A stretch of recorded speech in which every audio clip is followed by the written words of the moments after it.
हम लोग जो अभी तक पूरा पाठ्यक्रम है उसकी पुनरावृत्ति कर लेते हैं। तो हमने प्रारंभ करा था कूलम के नियम से,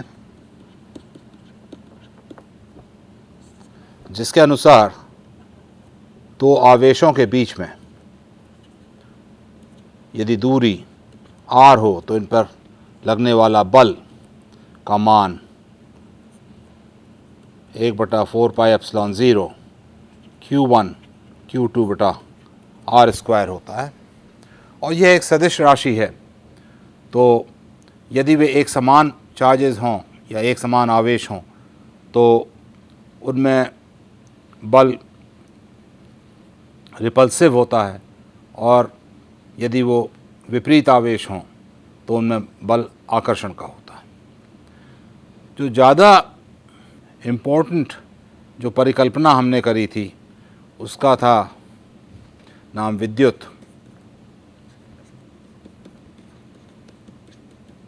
क्षेत्र की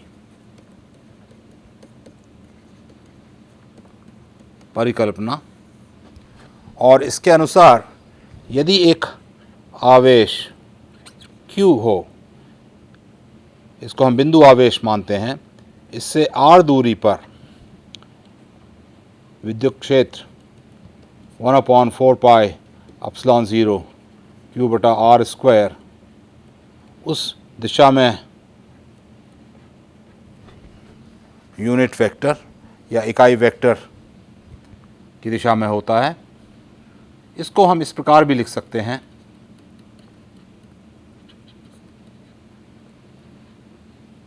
जहाँ कि मैंने अब r वेक्टर ऊपर लिख दिया है। जो प्रश्न हमने पूछा था, क्या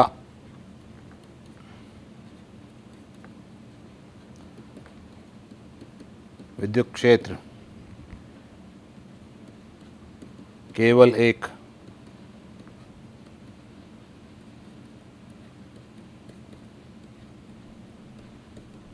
परिकल्पना है या वास्तव में होता है?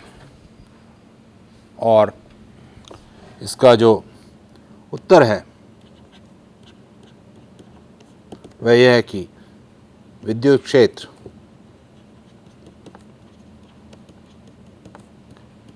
एक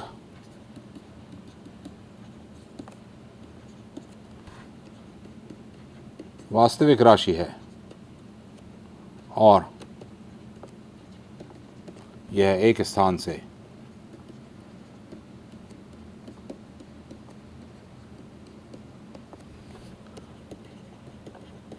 दूसरे स्थान तक जा सकती है।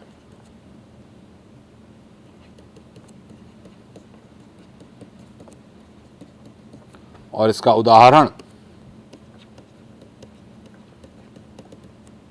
मिलता है विद्युत चुंबकीय तरंगों में। जो चीज़ हमने सीखना शुरू करा वह यह कि क्या इस विद्युत क्षेत्र को आसानी से इसकी गणना करी जा सकती है यदि कोई आवेशों का एक वितरण हमको दिया हुआ हो, चार्ज डिस्ट्रीब्यूशन दिया हुआ हो। तो उसके लिए हमने एक सूत्र दिया था कि यदि एक चार्ज डिस्ट्रीब्यूशन या आवेशों का वितरण ρr' दिया हुआ हो,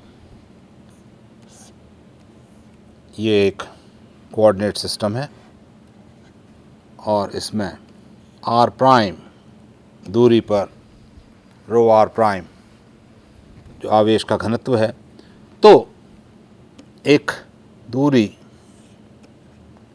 r पर जो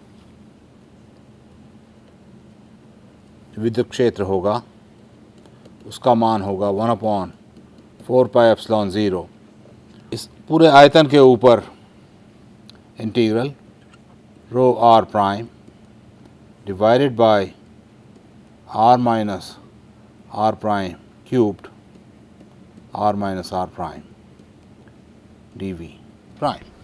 और ये एक स्थैतिक विद्युत क्षेत्र है, ये समय पर निर्भर नहीं करता है।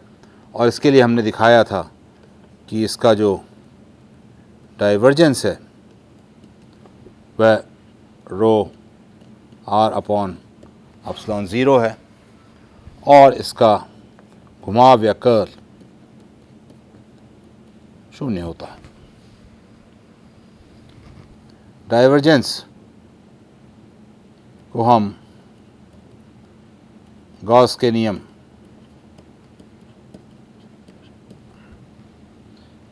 के नाम से जानते हैं।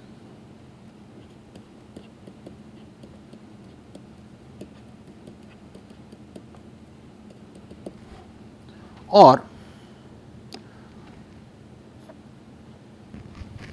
जो कर्ल या घुमाव ई का ज़ीरो होता है, कि इससे हम दिखा सकते हैं कि ई को हम एक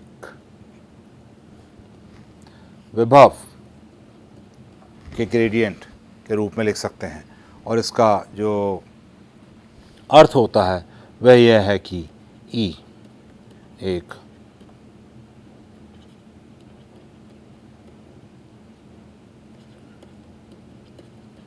कंजर्वेटिव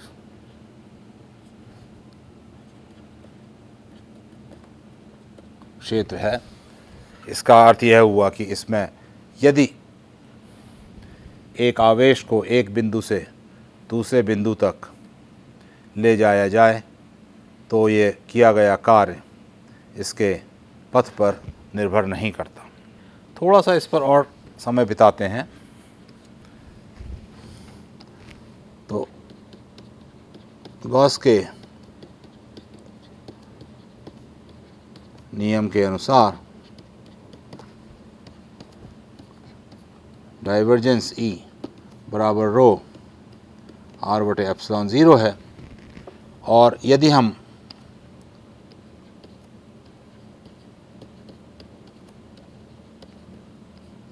डाइवर्जेंस की प्रमेय का उपयोग करें तो उससे यह दिखाया जा सकता है कि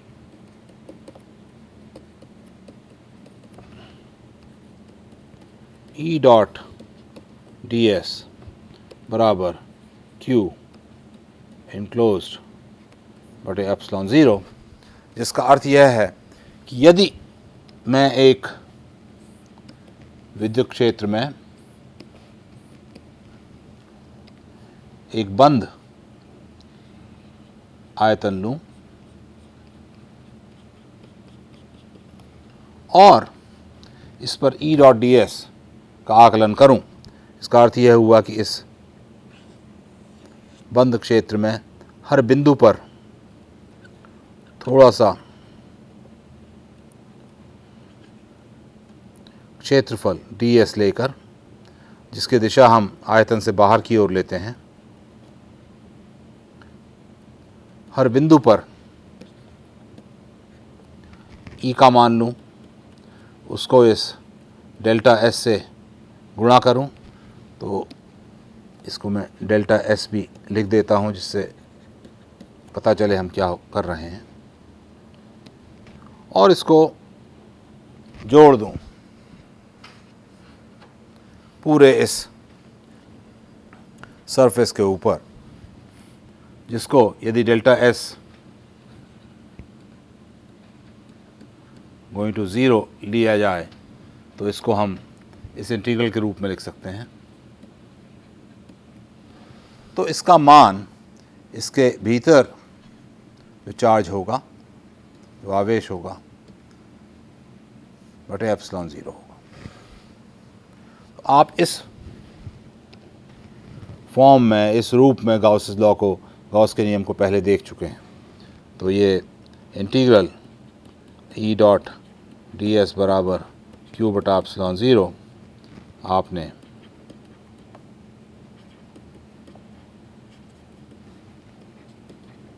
कक्षा 12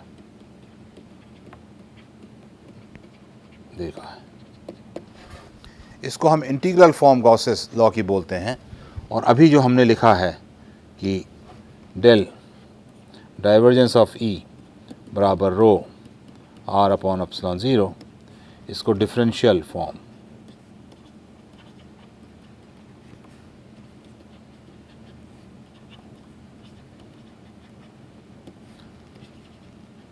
गाउसेस लॉ बोलते हैं।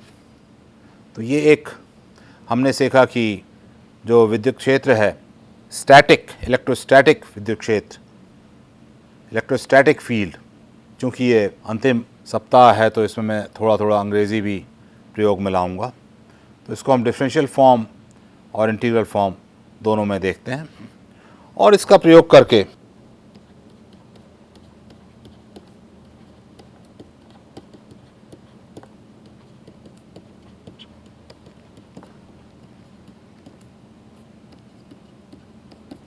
हमने पाया कि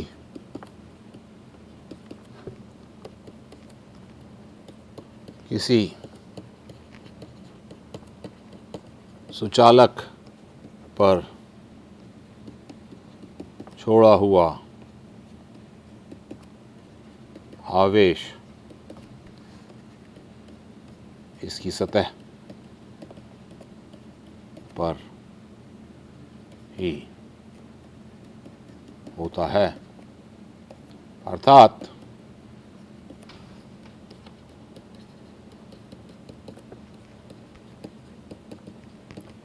सुचालक के भीतर कोई आवेश नहीं रहता। और दूसरी चीज़ जो हमने पाई इस कारण से बिंदु एक से यह भी ज्ञात होता है कि एक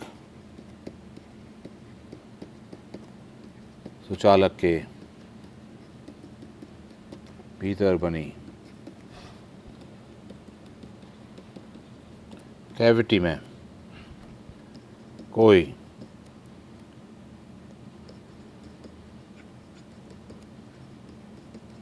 विद्युत क्षेत्र नहीं होता, अर्थात E बराबर ज़ीरो। इसका प्रयोग हमने बताया था कि यदि आप किसी सुचालक या धातु के बने हुए कैविटी के, उसकी गुहा के अंदर बैठ जाएं तो बाहर होने वाले किसी भी विद्युत विक्षोभ का आप पर कोई असर नहीं पड़ेगा। इसके बाद हमने जब कर्ल E बराबर ज़ीरो से पाया कि E को हम एक पोटेंशियल या विभव के ग्रेडियंट के रूप में लिख सकते हैं, तो जो ग्रेडियंट की समीकरण होती है वह होती है माइनस रो आर बटे एप्सिलॉन ज़ीरो, और इसको हमने कहा था पॉइसन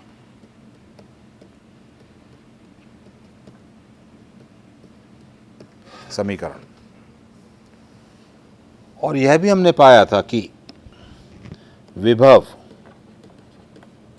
वी आर की गणना करना E की गणना से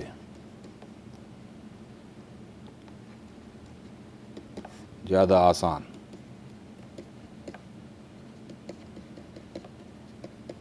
होता है। तो जो पूरी की पूरी इलेक्ट्रोस्टैटिक्स है, इलेक्ट्रोस्टैटिक्स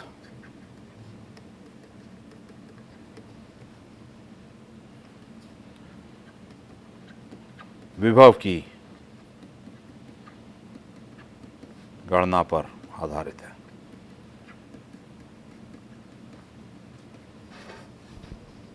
और इसको हम बोलते हैं पोटेंशियल थ्योरी।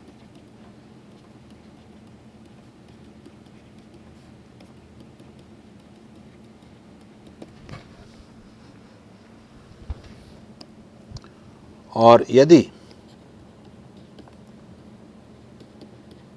किसी स्थान पर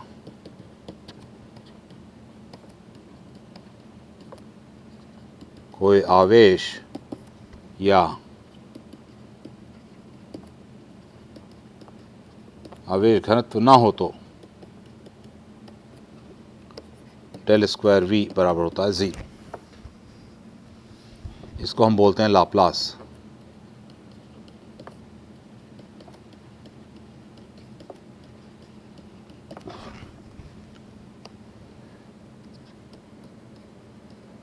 इसका अर्थ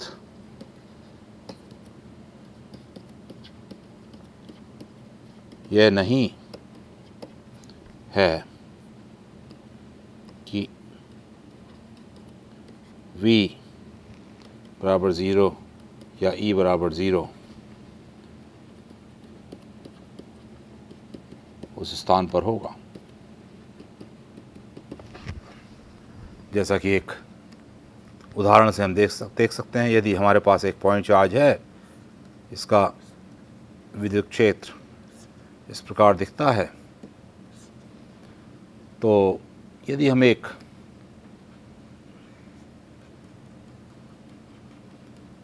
ये रीजन लें तो यहाँ पर v 0 नहीं है, E 0 नहीं है, परंतु डेल स्क्वायर v बराबर 0 है। और डेल स्क्वायर v बराबर 0 के सॉल्यूशन हल में कोई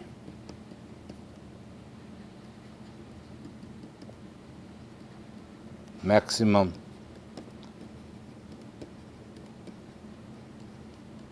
मिनिमम नहीं होता। और इसका एक रिजल्ट है अर्नशाउस थ्योरम।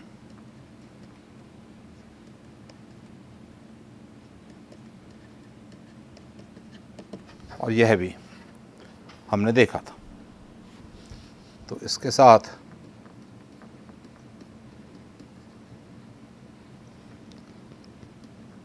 हमने कुछ उदाहरण करे जिसमें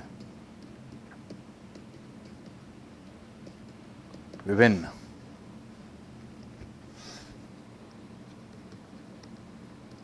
आवेश घनत्वों के लिए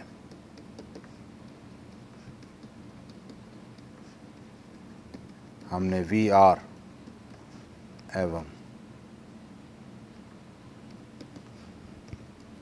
E बराबर माइनस VR की गणना की।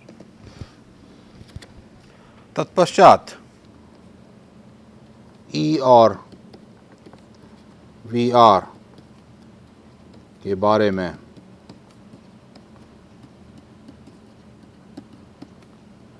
सीखने के बाद हमने एक आवेश वितरण चार्ज डिस्ट्रीब्यूशन में संचित ऊर्जा निकाली। इसका मान हम W से लिखेंगे, बराबर होता है 1/2 इंटीग्रल रो r प्राइम बटा r minus r prime dv prime.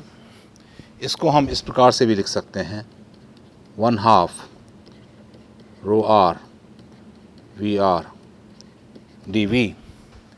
लेकिन जो मुख्य बात हमने यहाँ से सीखी वह यह कि इससे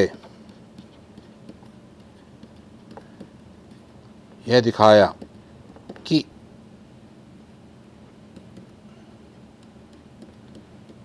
इस संचित ऊर्जा को हम आवेशों द्वारा बनाए गए विद्युत क्षेत्र में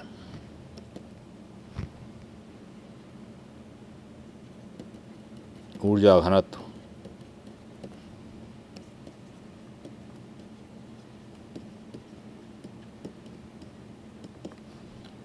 one half epsilon not E square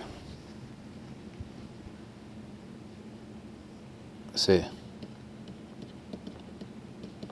संचित मान सकते हैं।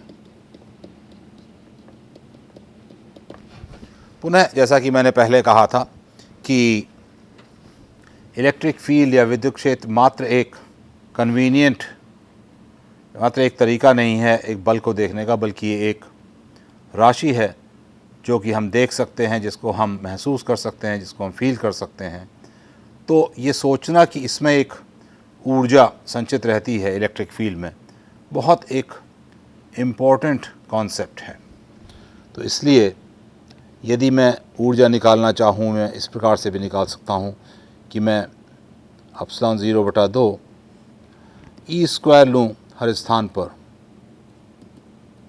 और इसको पूरे वॉल्यूम के ऊपर इंटीग्रेट कर दूँ, तो यह भी हमको एक ऊर्जा दे देती है।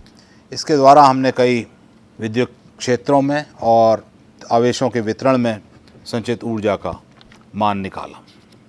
इस संबंध में आपसे जो विशेष अपेक्षा रहेगी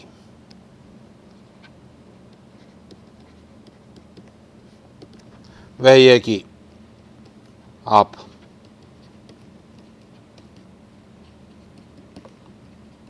विद्युत क्षेत्र और इसकी बल रेखाओं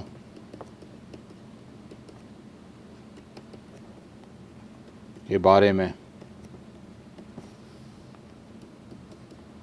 सीख सके। नंबर 2, आपने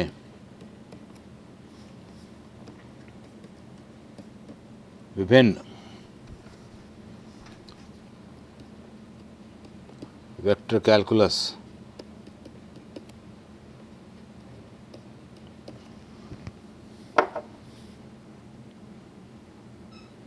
के ऑपरेशंस के बारे में सीखा और उन्हें आप भली भांति प्रयोग में ला सकते हैं।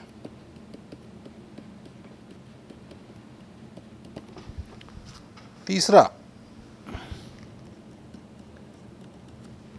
कि आपको डेल स्क्वायर v बराबर 0 तथा डेल स्क्वायर v बराबर रो r अपॉन एप्सिलॉन 0 के सॉल्यूशंस के बारे में विशेष तौर से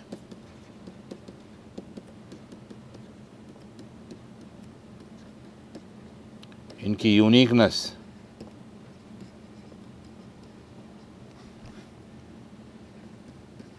के बारे में अच्छी जानकारी हो गई है। और इसी के संबंध में मैं कहना चाहूँगा कि हमने कुछ उदाहरण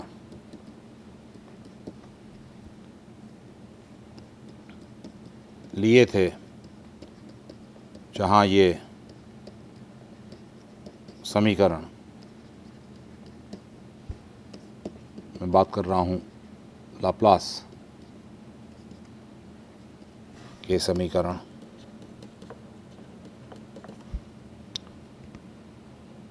के हल की यूनिकनेस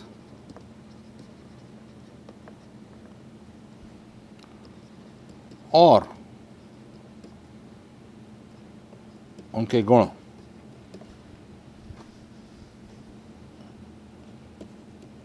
देख सकते हैं।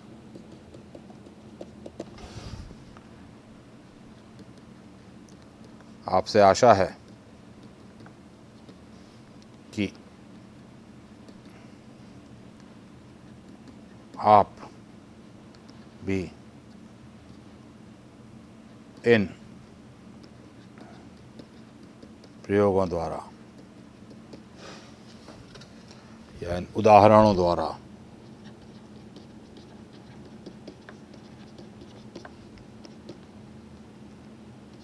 डेल स्क्वायर v बराबर 0 के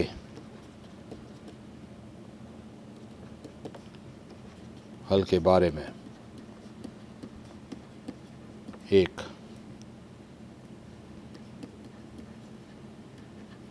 फीलिंग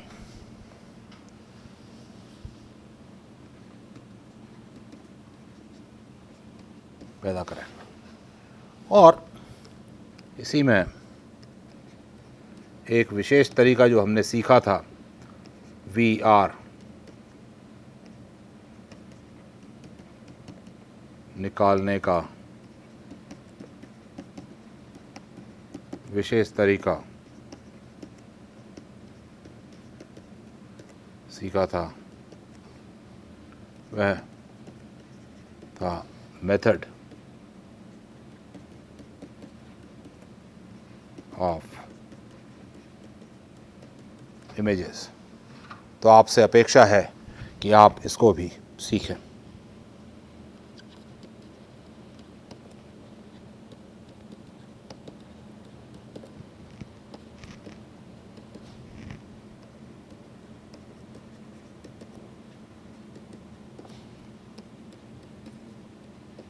सीखें।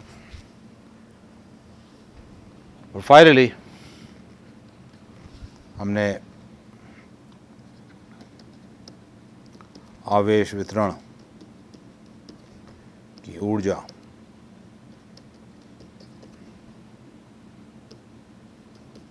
निकाली। इसका आप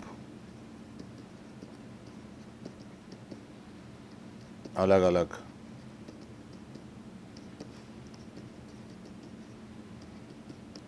वितरणों के लिए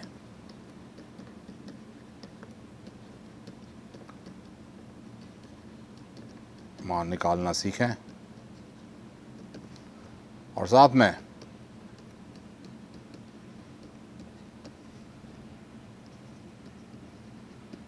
इलेक्ट्रिक फील्ड में संचित ऊर्जा जिसका कि